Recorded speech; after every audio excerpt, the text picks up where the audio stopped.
Welcome, educators. This is the Educator's Guide to Emotional and Behavioral Challenges.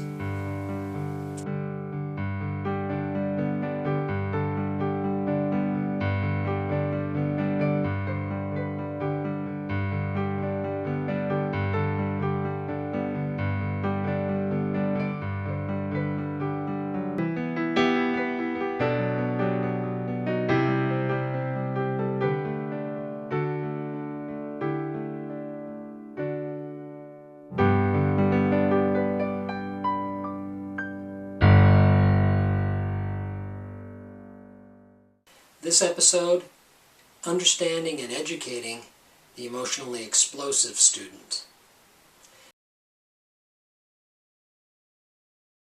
The intended audience for this presentation, really any adult in the school system who interacts with students. This means teachers, administrators, counselors, and support staff. Now that we have a picture of the type of student we're discussing, try not to develop a stereotype of that student, the student who loses the control of emotion, because the next student with a similar problem may look a whole lot different. They can be boys or girls, cognitively challenged or gifted. They can come from high-functioning two-parent households with calm and well-behaved siblings, or from highly chaotic families. A few words about recognition. Screening methods can take many forms, from checklists, parent questionnaires, group discussions, individual interviews, or special exercises. We think the best way to screen for this problem is to ask. Children are unaccustomed to having adults ask them about the things that make them mad, especially about how adults can behave so that they'll feel supported and validated, so they can keep their cool. Or maybe signals that adults might look for when the student's getting upset or overwhelmed. The recognition exercise of discovery can start as a group discussion, but bear in mind that most students who struggle with this problem, who acknowledge it's a problem for themselves, it's a problem of naked emotion and they're embarrassed by it. Some are not able to accept it as their problem at all. It's everybody else's fault. I get mad because people make me mad. Pay attention though. There aren't any wrong answers. The few students who won't participate in a group discussion about feelings at all probably need a more personal touch. Screening can be a writing assignment. Things grown-ups do that make me angry, or what I do to calm down when I'm mad. Once you recognize the student who's vulnerable to emotional dysregulation, you can begin your relationship with an expression of validation. This is an acknowledgement that everybody has strong feelings that sometimes take over. And you can pledge to help. And this is the message that says, I get you, and I'm on your side. I'm not the enemy. So you're concerned about a student or students. Well, if they're unfamiliar to you, try to gather more information about them. Other adults must be aware of the problem. It's pretty hard to hide. Parents may have pointers, even if they sound wrong. Request their feedback in writing. A request for a note before you've had any experience of a tantrum tells you how concerned and involved the parents are, their view of the problem, the solutions they've already tried, and you can get a sense of their literacy level, their attitude, their intelligence, all while establishing yourself as a proactive problem solver. But do you know why the student, the one you're supposed to watch, is prone to such behavior? Do you really understand the problem? Really? No, probably not. But the screening and recognition process is one of your first opportunities to form an empathic and collaborative relationship with your student and other important people in his life. You, after all, are your most important tool. Well, time to get down to some work. How do you take proactive, preventative action to help a kid develop alternatives to explosive outbursts? Well, you got to roll up your sleeves, unbutton the shirt, and get to work at it. Where do you start? How do you keep from making things worse? Of course, you assume he knows you wouldn't provoke him on purpose. You aren't trying to make him mad, doesn't he? Right? But ask yourself, do you presume that he should just be able to stop it? Stop it right now. That he must be punished, otherwise he'll learn that this behavior is acceptable, or so he'll be reluctant to behave this way ever again. If these are your assumptions, then you're assuming that he misbehaves willfully, that he has a real choice and he's choosing to explode. Be honest, it's a natural assumption to make. The problem with this type of automatic thinking is fourfold. First, it's often wrong. The explosive student struggles and often fails to control his reaction to strong feelings. He may want his own way, don't we all, but he probably does not have the skills he needs to reliably manage his response to emotion. Otherwise, he'd use them. Think about it. Why would a student, any student, decide to display such naked emotion in front of lots of people? It makes no sense. It's embarrassing. Second, this common assumption of deliberate willfulness, incorrect as it often is, leads to righteous adult anger. Now there are two angry people in the room at least. If my unchallenged automatic thought is, who does this kid think he is? He should stop it right now, and if he doesn't, it's because he decides not to. In my class, where I'm in charge, he's making a direct assault on my authority, and I won't have it. You see, the assumption of willfulness personalizes the problem. It makes it about me in a way that's not effective because it doesn't help me solve the problem. Why? Because when you're righteous and in an authority position, the most logical solution in the world is to punish.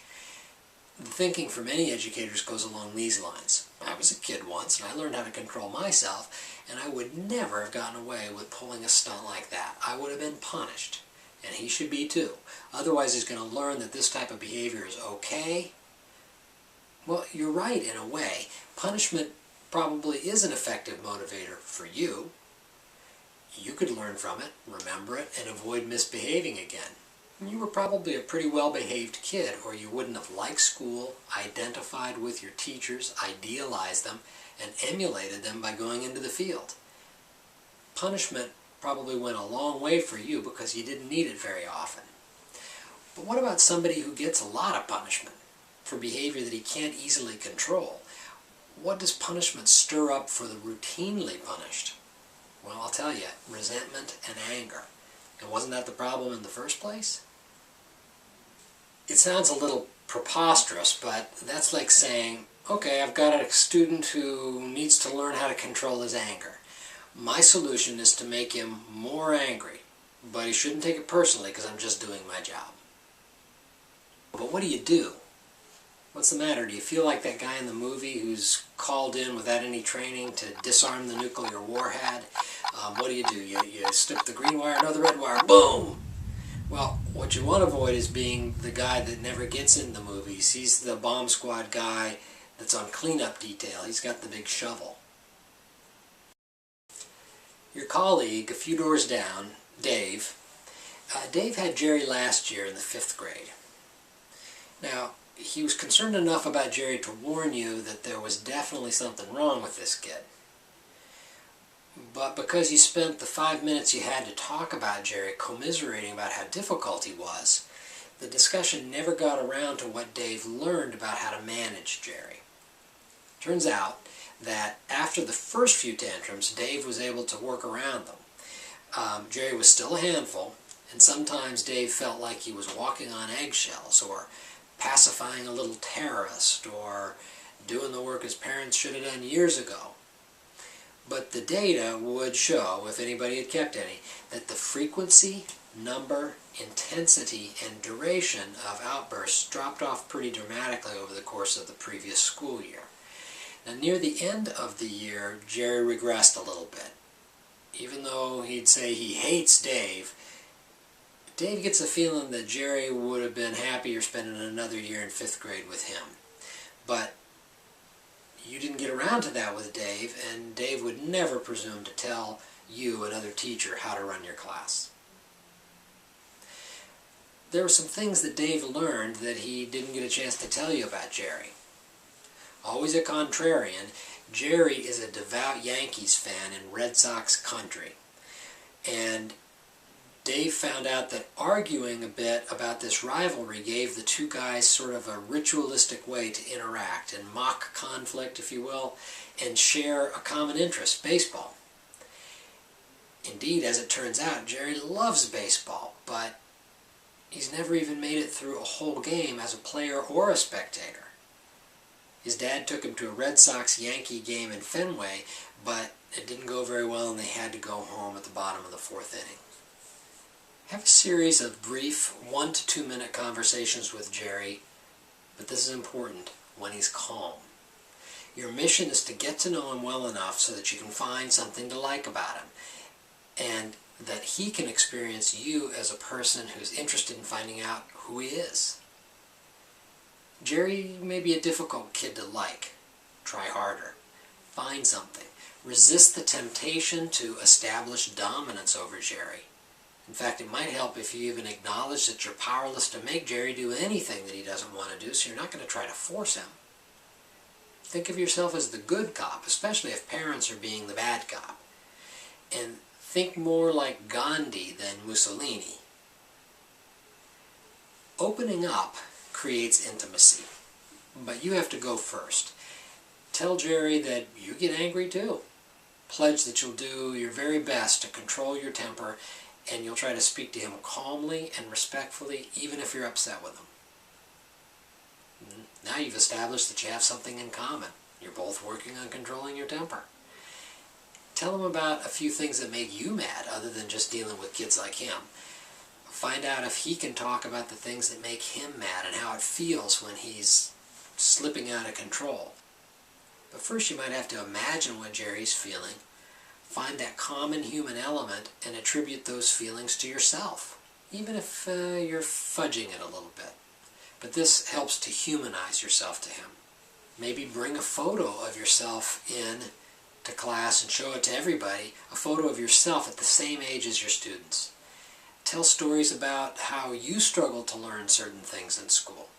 Don't tell stories about how you had all your successes and how well behaved you were and what a good kid you were. Jerry and his classmates probably want to hear some dirt. Let's try to get in Jerry's head for just a few minutes.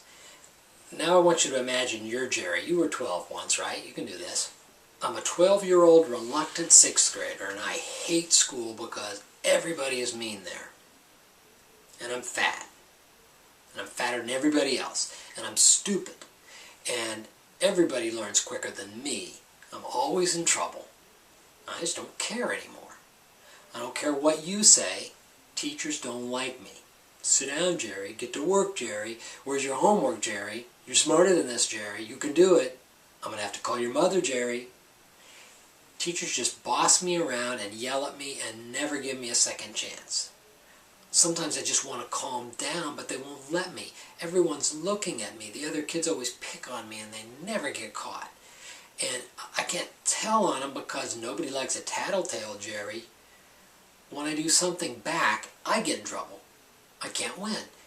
I will never, ever read aloud again. And nobody can make me. I can't focus. I don't get it. Why do I have to learn all this stuff? The seats are hard. My butt hurts. I'm hungry. My stomach hurts. I'm tired. I have to go to the bathroom. Does that clock work? It moves way too slow. Well, clearly, Jerry experiences the frustrations of life with intensity.